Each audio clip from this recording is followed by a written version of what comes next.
to the PCBL Founders Cup dito sa Aksyon TV. Nang nakausap ko si Gio Halalon kanina, pabiro niyang sinabi na baka siya daw yung malas para dito sa Caida Masters dahil pagpasok niya, doon daw sila natalo. But kidding aside, he does admit that they did have a lot of adjustments to do when he got back from his much-needed break. Pero nagtitiwala naman daw ang kanyang koponan sa isa't isa. Nag-relax lang talaga sila during their last few games, pero ngayon gising na sila and they are looking to work together as a team to get today's win and maintain the top spot. Balik sa inyo. Thank you so much, Carla. And Carlo, actually, ni-report din ni Carla in the last Caida Tile Masters game na ito pala si Gio Halalon, after 2 years of playing straight, mula pa nung last season ng NCAA, tuloy-tuloy siya, SEA Games, D-League, naka-isang 1-week vacation lang daw siya in those 2 years. And that was a couple of weeks ago. Kaya nga ngayon, nagpapakondisyon daw siya ulit. Kaya naman bumalik na yung ganda nitong laro ni Halalon in their last game. But going back to Carla's point, no, Halalon is a ball-dominant point guard. And when you introduce someone that good to an already good team, may bibigay talaga, may adjustment period, and that's the reason why they lost their last 2 games. They try to bounce back, but Euromid susubukang ang pigilan yung pag-bounce back ng Caida and roll on to their 3rd consecutive win. But Parillagas not looking like his dominant self so far. Kanina, 2 fouls in the first quarter. Isa doon, offensive. Ngayon naman, turnover. Walang gumagalaw dun sa opensiba na yon ng Euromed. That's why Parillagas was forced to take matters into his own hands. Kaya nga lang, he committed that turnover. Caida, Ruaya attacks. He gets the basket. The foul goes against Llagas. Look at that for Ruaya. Upper body strength. A sidestep. Saliwa pa yung finish. 2 points, 2 bonus free throw. First thing he did was outspeed his initial defender. No? The second thing he portrayed was enough upper body strength para kunin yung bangga mula dito kay Parillagas and still finish for that 3-point completed play. 20-11. 9-point lead, the biggest of this game. Eruta barking instructions. Adi Santos. Lanes, nag-gamble dun sa steal. 3 seconds on the shot clock of Euromed. They will turn it over. Sunod-sunod na ang turnovers ng Euromed. They need to stop that bleeding dahil palaki na ng palaki itong kalamangan ng Caida. Same problem for Euromed. For the 3rd time in this game, turnover yung naging resulta pag binibigyan sila ng slideshow na action nitong Caida for that single high they're playing. 8 minutes remaining sa ating 2nd quarter. Halalon to Lanes. Lanes missed their last game due to sickness. Good to see him back on the floor. 11 seconds on the shot clock. Risky cross-court pass, Carlo. Usually, na-avoid yun ng mga coaches. Halalon, the spin. And the finish. Halalon showing his balance na pagkatapos tong spin move niya, he had enough to gather and go for that one-hander. And that's how great Gio Halalon is. Kaya umiscore, kaya mag-set up. A rebounding point guard pa nga to. And in the collegiate ranks, he really poured on the triple-doubles. He almost got to nung huling laro nila. But he was called for that foul during that play kasi nakita niya na naunahan na siya ng konti. So he committed the foul, reset ang kanilang depensa as we head into this timeout.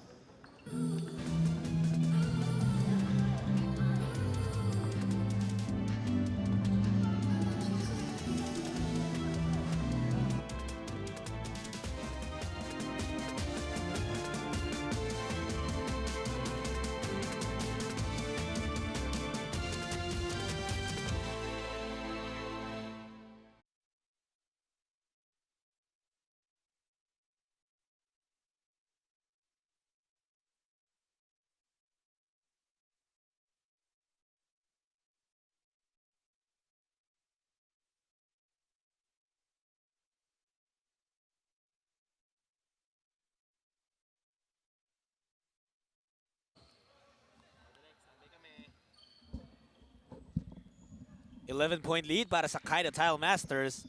7-26 na iiwan sa ating second quarter. Caida getting their scoring at different people, different ways. At yan talaga ina-expect, that's a brand of basketball na pinagyayabangan nila. Taken out of the page of the rain or shine playbook, as they say. Coach Mike Buendia, an assistant coach for that team.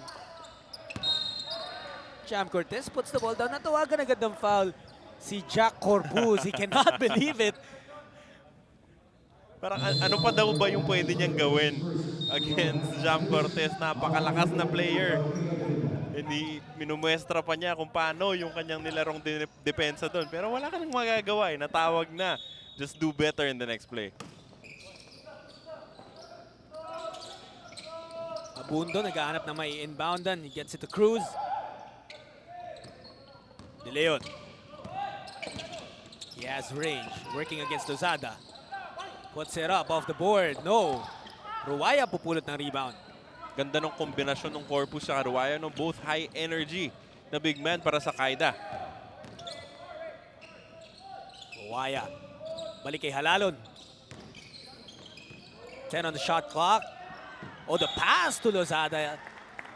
Hindi na control ni Janos. It falls out of bounds. Hindi pa talaga magkakilala. Yun yung nagiging problema ni Halalon at ang kanyang teammates. Itong yung kanyang pinasahan went one direction pero yung pasa ni Halalon went another way. Kaya naman turnover between Lozada and him. Labas kay Abundo, open for 3. Yes! The three-pointer is good for Abundo. Yeah, Abundo he does not take a lot of three-point shots, but when he does, he usually connects at a very high percentage. Halalon papunta kay Lanes, 2-point guard lineup para sa Caida. Travel is called a rare travel kay Gio Halalon. So that's back-to-back turnovers for the guard nitong Caida.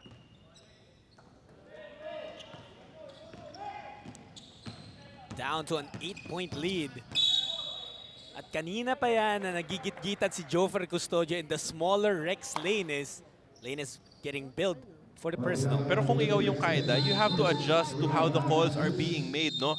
Nakita mo na yung nangyari kay Corpus at saka kay Cortez kanina na tawagan. Try to clean your defense up a bit para hindi kayo mabugbog ng fouls because baka makarating kayo agad sa penalty situation.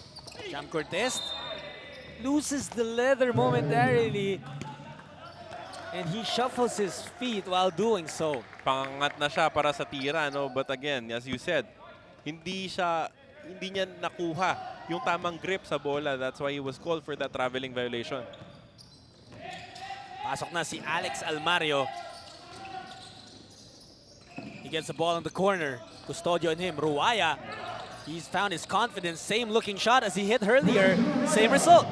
Attacking itong shaded area nitong Euromed. He's not doing so by back to the basket plays. Pero inaatake niya using yung kanyang mga drives. Kanina pa nila pinupuntahan itong si Jofer Custodio sa poste. Kicks it out. Abundo, second three. Hindi pa pasok itong pangalawa.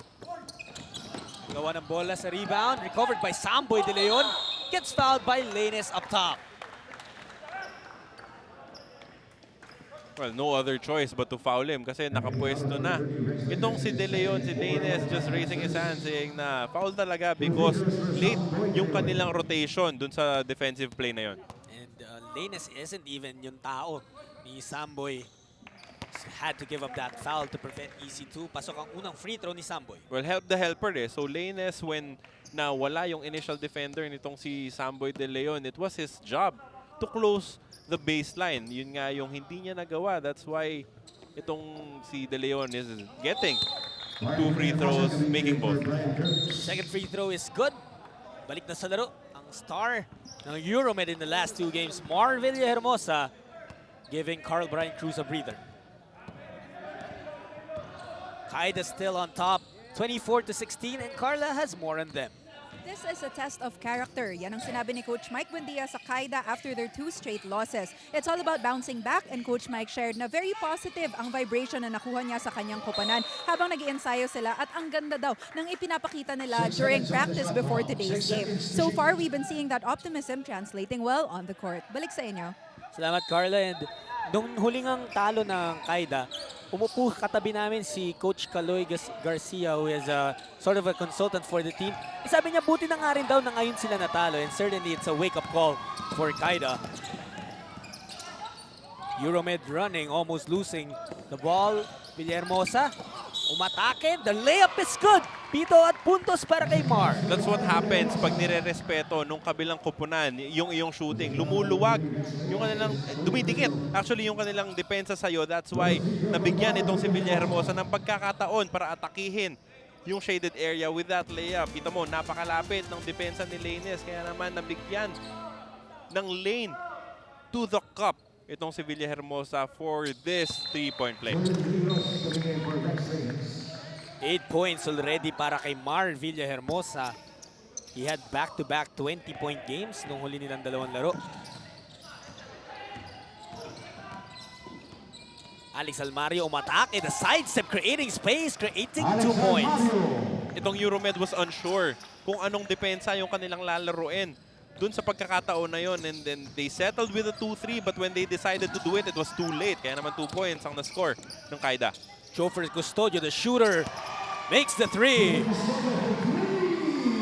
He's a straight-up, spot-up shooter, no? If you give him just a bit of daylight, he will launch that shot, trimming their deficit down to just 4 points. Jordan Rios, already in the game. Tumba si Alex Almario. Inurungan ng puwet ni De Leon. Huling-huli ng referee. Of course, Alex Almario selling it a little bit. Just enough to get the call. Selling it a little bit, but yung urong niya hanggang dun sa bench ng Euromed umabot. Kinover up ko na nga si Alex Almario eh. Jordan Rios now. Fresh shot clock for Caida. Ruaya, right wing. Rios, the spin, attacks the middle. Tries to get it to Ruaya. Naagaw ni Abundo. Tumatakbo ngayon ang Euromed. De Leon, sidestep. Could not finish, but Jam Cortez, the cleanup job. Good effort from the big man to chase yung kanyang nauna na wingman. Cortez finishing up the play and scoring 2 points. Ruaya shoots for 3. Masyadong malakas. A lot of fouls ang naitawag sa mga box-out play. At this time si Jack Corpus ang pipituan ng referee. Pangalawa niya yan. Well, they're in penalty right now, so that will lead to 2 free throws for Euromed and a chance for them to tie up this game at 26. 2 free throws for Samboy De Leon. 13-4 run so far para sa Euromed. Pwede pandagdagan ni Samboy De Leon. Yes, he does. Good on the first free throw. Balik na sa laro ang banger ng Caida, although pinapabawasan niya yung pagbabang niya. Dexter Marquez as De Leon converts 2 out of 2. He ties the ball game up at 26 all. Itong Euromed relying heavily on their free throw shooting, 10 of 11 in this game. Janus Lozada, he likes the 3. Doesn't like him back that time. Jam Cortez. It's an open lane para sa Euromed. They get the lead. De Leon unselfishly handing that ball to Villahermosa, who was closer to the basket at lamang na itong Euromed, 28-26. Rios almost traveled. Almario too strong on the 3-pointer. Abundo tracks down the ball. Ine-pressure siya, naghanap ng kakampi. Gets it to Jam Cortez. Abundo calling motion 1 for Euromed. 10 on the shot clock para sa kanila. Cortez against Marquez. Out to Villahermosa. 3-pointer is short. Ruaya clips Joffrey Custodio. Matatawagan siya ng foul. First foul on 4th drive. Mar Villahermosa, hinayang na hinayang. Dun sa minutes niya na 3, he was wide open. And usually pumapasok yung mga tira na yon, but they'd have to get their 2 points elsewhere as they call this timeout. Back inside the JCSGO gym, second quarter action between Caida Tile Masters and Euromed. Jofer Custodio to the line pagkatapos niya ma-foul before Druaya pasok ang unang free throw. Of course, Custodio nakita na natin to sa PBA playing for the then called Kia Carnival. 2 free throws for Custodio. And you know, he is talented enough to, play in the PBA once more. He just needs to fine-tune his game to be able to say na kaya niya na ulit umakyat in the professional ranks. That's the avenue that PCBL provides. A chance for players who slipped out of the PBA to show, to hone their skills, mag-practice, magpakitang gilas na kaya nga nila lumaro at that level. And for those in the collegiate ranks, in the amateur ranks, ito rin sort of a training for them. Ford Ruaya tries to go for the knockout play. Hinabutan ni Jofer Custodio. 2 free throws for Ford. That's the difference between reading the offense and then reacting to it. If Jover Custodio read that play, he would have prevented the pass from happening. But he reacted to it, kaya naman hinabol niya na lang. He was able to get to the ball, but he had some contact dun sa katawan. And that's why he was called for the foul. You know, Ford Ruaya has a motivation here in the PCBL, Carlo. He was watching the Letran Knights play and win the championship recently. Sabi niya, yung championship daw na mga nakuha niya in his career, puro mga barangay league, mga ganon. And he wants something at this level and feel niya raw with the Caida Tile Masters, this is an opportunity para sa kanya makakuha nga ng kampyonato at a level higher than wherever he's gotten championships before. Well, di pa naman nagsisimula ang ating PCBL. Isa na talaga sa mga paborito ang Caida to win it all because the team has been together for so long. Buwan na ang pinractice nitong kupunan na to. Tapos nagdadagdag pa sila ng iba-ibang pyesa na para tumulong sa kanila tulad na lang ni Gio Halalon. Although they did lose their last 2 games, susubukan nilang ibaulik ang kanilang winning ways sa larong ito. Janet Lozada working against Marvil Hermosa. Binigay sa poste. Mike Hiz spins on Jam Cortez. Nakakuha ng foul. 2 free throws going his way. Mike Hiz now going back to his strength kanina. Sa ating first quarter, he was trying to attack Cortez by using his speed, his agility, and his outside shooting. But now, dun na siya ulit sa kanyang bread and butter, the post-up play. First free throw ni Mike Hiz. It doesn't fall. 30-27 lamang na ngayon ang Euromed. Second free throw, Mike Hiz rolls out. At 1 point of the second quarter, ang score natin 20-11 in favor of Caida. So it's already a 19-5 blitz from Euromed. Marvil Hermosa. Pinuntahan si Jam Cortez na agaw ng Caida. Mario running. A little over a minute left in the first half. Alex finds space on that stop. Pito at puntos na nakuha niya. Smart play mula dito kay Almario. He drove to his right, stopped on a dime, waited for the contact, and then elevated for that jumper. Bonus free throw coming up for Almario. Alex Almario, dating JRU heavy bomber. Free throw is good for him. 5 points so far in the game for Almario.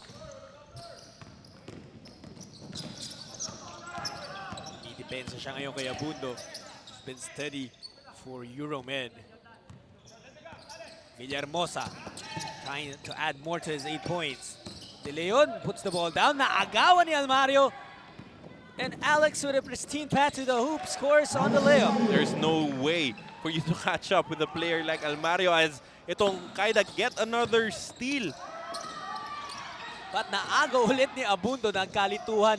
Abusan ng space si Almario actually. Villahermosa running.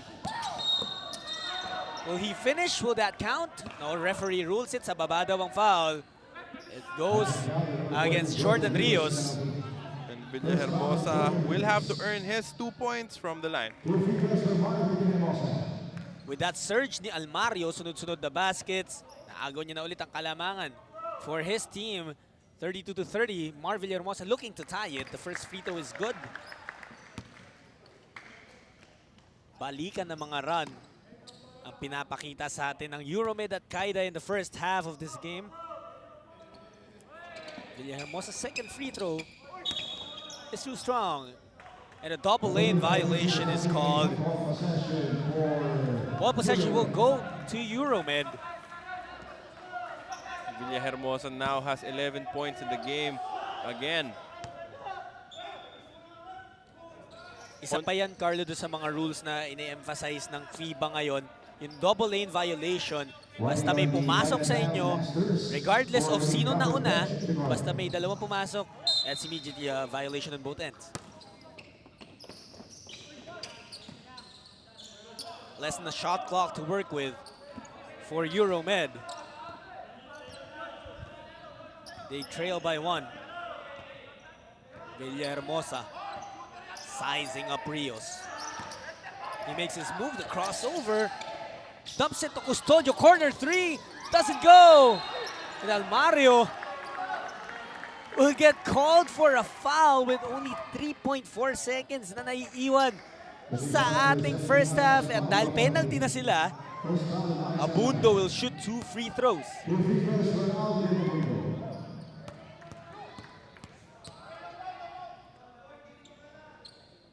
Alvin Abundo, pasok ang kanyang unang free throw. Susunod, isa pang free throw para kay Abundo to close out this quarter and first half of action. Actually, they can hold on to this lead. Hindi papasok on second. Jam Cortez deflecting the pass. 1.7 to work with. Almario will throw a heave. That sails short. That will put the period on the first half. And we have a tight ball game. Pagkatapos ng unang 20 minuto ng laro, 32 all for Euromed and the Caida Tile Masters. Mainit na labanan na panood natin sa first half. And certainly, different names coming up alive for both ends. Halalon showing off again. Laban dito sa Euromed, but Villahermosa carrying the fight for Euromed. They were down by as much as 10 points pero chinaga nila yon to storm back into this game and force this deadlock heading into our second half of action.